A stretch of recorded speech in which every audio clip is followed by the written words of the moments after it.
Aujourd'hui, nous allons parler d'un sujet primordial pour un développeur freelance, la gestion de projet et la relation client. En tant que développeur web full stack freelance, la gestion des projets est primordiale pour maintenir la qualité, respecter les délais et satisfaire le client. Dans cette vidéo, je vais vous montrer les méthodes et les outils que j'utilise au quotidien pour gérer mes projets avec succès.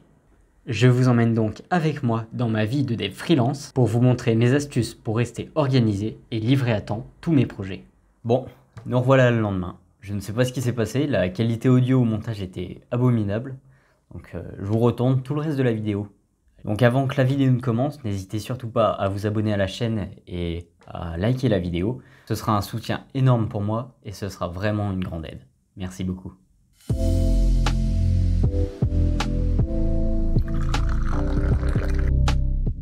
Bonjour à tous, je suis Guillaume Ray, développeur web full stack freelance depuis 2 ans et je partage avec vous sur cette chaîne YouTube mon expérience de développeur et ma vie d'auto-entrepreneur. Commençons par la méthode Scrum. La méthode Scrum est une méthode de gestion de projet dite agile.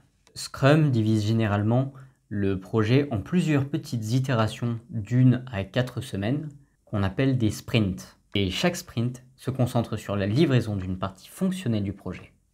Je prévois et je liste toutes les tâches principales qui seront à faire tout au long du projet, ce qui m'aide notamment à dresser mon devis au client. Avec cette liste, je crée ce qu'on appelle un backlog, c'est-à-dire une liste structurée des rêves du client. Au passage, petit point vocabulaire, on appelle les éléments de ce backlog, donc toutes ces tâches, des user stories. Je le fais ensuite valider par le product owner de l'entreprise, ou PO, c'est-à-dire un intermédiaire entre le développeur et le client. Puis ce dernier doit choisir les tâches que j'aurai à accomplir lors des premiers sprints. Cela me permet de rester productif sur des objectifs concrets et d'assurer une relation client efficace. Il existe une multitude de méthodes agiles comme celle-ci, comme par exemple Kanban ou Safe. Si vous voulez en savoir plus, je vous recommande l'excellente chaîne de Scrum Life, dont je mettrai le lien en top commentaire. Maintenant, passons à un outil que j'adore utiliser lors de la gestion de projet. J'ai nommé Trello. Trello est un tableau virtuel où vous pouvez créer des listes de tâches et des cartes pour chaque tâche. Cette application me sert justement à gérer efficacement mon backlog.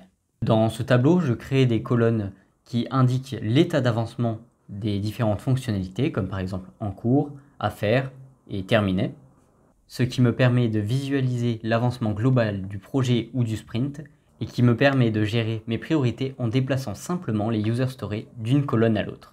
D'autres outils que Trello existent, notamment je dirais le plus connu Notion, qui est beaucoup plus complet, mais personnellement je préfère l'interface un peu plus claire de Trello, car comme il y a beaucoup plus de choses à faire sur Notion, j'avoue qu'on peut facilement se perdre un peu lorsqu'on débute. Donc dis-moi en commentaire lequel des deux tu préfères et pense également à m'expliquer pourquoi. En tant que développeur web full stack, j'ai l'habitude d'optimiser ma gestion de projet en utilisant l'intégration continue et le déploiement continu, qu'on appelle également CI/CD, pour Continuous Integration and Continuous Deployment. Plutôt que de simplement se concentrer sur l'aspect collaboratif de GitHub, vous pouvez par exemple exploiter la puissance des workflows pour accroître votre efficacité et permettre une expérience transparente aux clients. L'intégration continue, la CI, consiste à automatiser les tests et les validations chaque fois que du nouveau code est ajouté au référentiel. Cela me permet de détecter rapidement les erreurs et de maintenir une qualité élevée de mon code. La livraison continue, quant à elle, la CD, vous permet d'automatiser le déploiement de l'application à chaque nouvelle version.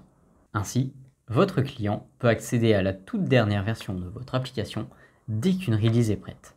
En utilisant des outils tels que les GitHub Actions, Travis CI, GitLab CI/CD, vous pouvez très facilement configurer vos workflows automatisés. Si vous avez des questions à ce sujet ou vous voulez en savoir plus sur les CI/CD, n'hésitez pas à laisser votre commentaire, je me ferai un plaisir de tous les lire.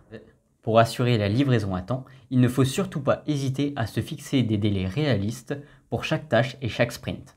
Personnellement, je fais surtout attention à être raisonnable lorsque je m'engage à livrer une fonctionnalité, pour ne pas être débordé à la fin du sprint et tout faire précipitamment, quitte malheureusement à terminer un peu plus tôt et à facturer un peu moins mon client.